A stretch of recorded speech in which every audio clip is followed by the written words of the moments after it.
चुड़ैल की कहानी। रति की त्रासदी। बहुत समय पहले की बात है, एक छोटे से गांव में रति नाम की एक सुंदर और दयालु महिला रहती थी।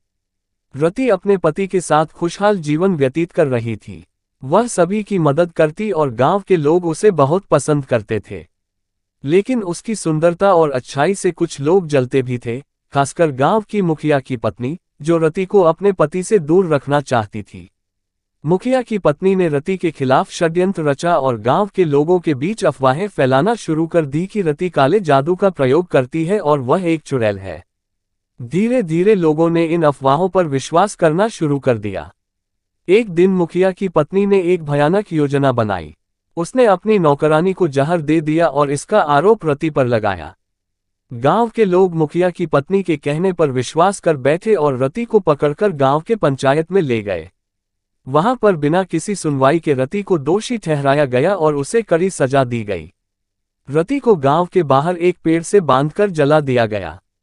मरते समय रति ने सबको श्राप दिया कि वह वापस आकर सभी से बदला लेगी।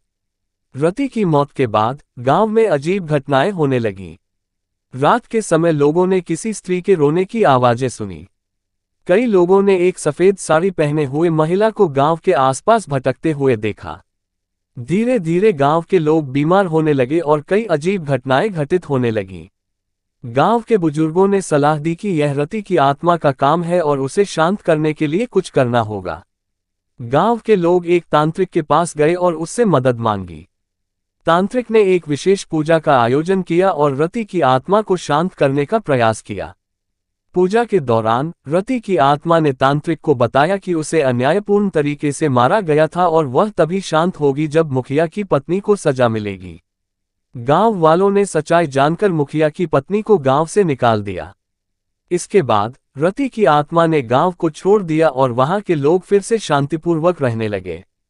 लेकिन आज भी लोग मानते हैं कि अगर किसी निर्दोष को अन्याय से मारा जाए तो उसकी आत्मा चुड़ैल बनकर वापस आ सकती है। इस तरह रति की कहानी गांव के लोगों के लिए एक सबक बन गई कि कभी भी किसी निर्दोष पर झूठा आरोप नहीं लगाना चाहिए और अन्याय नहीं करना चाहिए।